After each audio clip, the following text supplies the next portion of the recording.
welcome to the sideboard here at the StarCityGames.com Legacy Open in Worcester, part of the SCG Tour, brought to you by Ultimate Guard. I'm Nick Miller alongside Kevin King. How you doing, sir? I'm doing great, thanks. I was doing better yesterday. Yes. We got you here in the sideboard because you're someone we see every time we have a Legacy Open, basically. Right. You're one of the Baltimore players that is known for being a Legacy specialist, and we wanted to make sure we got someone in here to talk Legacy, because it's been a while since we had a Legacy Open. We had the Legacy, part of the Team Open, which you were playing there at that event. You might not have been playing Legacy, but you were playing with some... Yeah.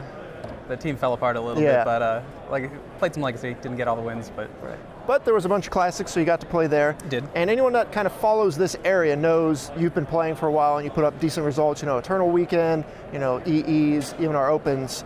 Want to talk Legacy, in particular, how Legacy has changed over the last couple of months, especially since the printing of Leovold.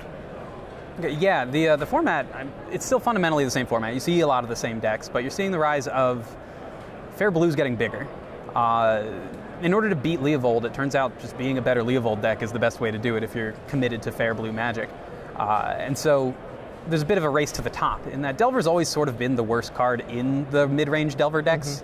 Mm-hmm. It's more of an aggressive card anyway, so being able to cut that, giving up a few points against control and combo to be able to play a bigger blue deck has led to the ability to beat all the people still on Delver, beat a lot of the other fair decks like Death and Taxes, and then board into things for the unfair decks. Right, because everything's kind of been moving, because until the, this 4-color deck that's come about, the Leovold Splash Red, basically, Miracles was the top dog if you wanted to play Control. Right. And now this deck kind of opens up another avenue that a lot of the people, yourself included, who kind of play the 4-color deck, feel like you have game against Miracles as well. Right, you just draw more cards than they do. The whole format has shifted in response to Fair Blue getting bigger. Fair Blue draws more cards, so now Miracles has to draw more cards. Miracles has to play things like Predict, or go under with more aggressive, Monk tokens under your Night's Whispers. Sure. But yeah, the whole format has sort of had to adjust to, and it's been interesting seeing the way people do, whether they go under Big Blue or they just go around by playing a combo deck, or if they're stuck on Miracle, not stuck on Miracles, it's still probably the best deck in the format. Sure. But they're changing their deck in order to better react to what the metagame is. What have you seen as kind of like the biggest moves people are doing? You've played 14 rounds of this event, just looking around the tournament, the matches you've played. What are the deck decisions people are making to do that? In the control decks, you're seeing main deck Pyroblast. You're seeing fewer Fatal Push than you would otherwise see, maybe 2 as opposed to 4 in the 75. And you're seeing Delver, sort of, if you want to play Delver and be successful, you're seeing a lot more Blue-Red Delver, which is effectively a burn deck with Force of Will, more so. You see a lot of Prowess decks. I think there were a bunch on camera this weekend. They're all doing well. You see also a kind of some wacky decks in game day 2 that you wouldn't otherwise see because of there's no Daze decks to keep them in check. There's things like Belcher. There's things like Burn itself. There's at least one Cloud Post deck at the top tables. Yeah. While that's not usually a good matchup for Delver, it is something that's usually kept in check by Miracles, which is losing to these Night's Whisper decks. Yeah, it's very interesting seeing kind of these rogue decks that are picking up steam because of the the snowball effect of what happens. And it's kind of a good thing to see. Miracles had been dominant for so long, and we're not saying that it's not dominant still, but to see a deck that can be toe-to-toe with it in a control mirror, and force the other decks to adapt as well. And the cool thing is, there's a lot of room. I mean, it's hard to name these decks anymore. They're all 4 colors something. There's Grixis Control, which is basically blue-black with some red and some green. There's things like Reed Duke style from Louisville a while ago, where it plays True Names. It's a little more aggressive. It's a traditionally attack you kind of fair deck. You've got things like the Friedman builds, where it's just apparently cards I had in my binder with Thought Scour and such, and it gets there. It's very value-oriented. And they all are value-oriented. Yeah, go for it. I was going to say, what kind of, you have been someone who's played a lot of lands. Right. If you remember back or look up your finishes, most of them are lands-based over the past year or two. You played the 4-color deck this weekend over that. I want to know the decision into that process, how you put down a deck that you have so much, results with. So a little bit of it is that I'm in Baltimore and half the tabernacles in the world are in Baltimore, so everybody's ready for it. But also, I think the format's really ready for lands. Back in the day, like a long time ago, we used to just get free wins. They didn't know how to play against it.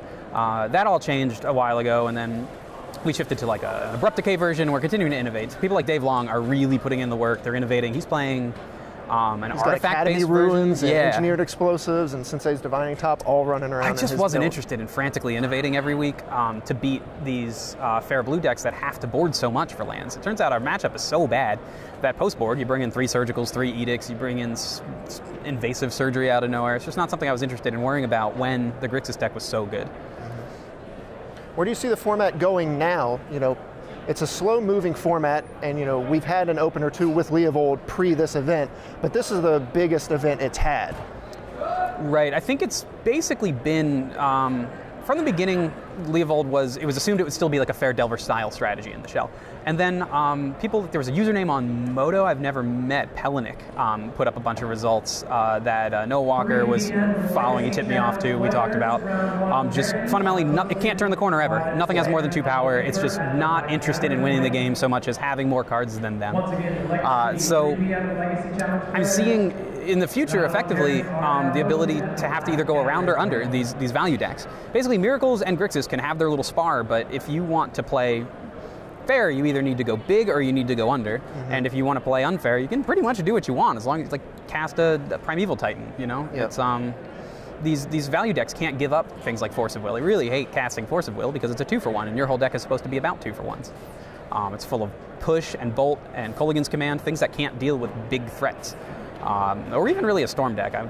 We've got clicks and such, but not nearly as much as Delver used to and or will continue to. Yeah, it's interesting because there's a bunch of burn decks and the prowess decks and these kind of more unfair decks, these Cloud Post decks that are showing up in day 2 of this. No Storm decks though, right? Which is really odd to see. You usually expect to see 3 or 4, even more, so none now. Yeah, I don't know if that's just a couple of people got unlucky. It's never a popular deck so much as there are, I won't say a few, but there are fewer dedicated pilots who usually show up at the top tables just because they're very good at the deck. Right. And I think a few of those people got unlucky. It's not a particularly good matchup for Grixis. I think I'm ahead in the matchup, but I've gotten lucky a number of those games. And that's the cool thing about the Grixis deck is some of the ways I beat Storm is, with the lucky Abrupt Decay on one of the LEDs. You don't win the traditional just have more Flusterstorms away.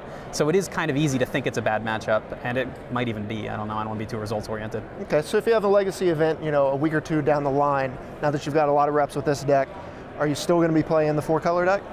I think I am. Leovold is such a house. It's kind of, I don't know.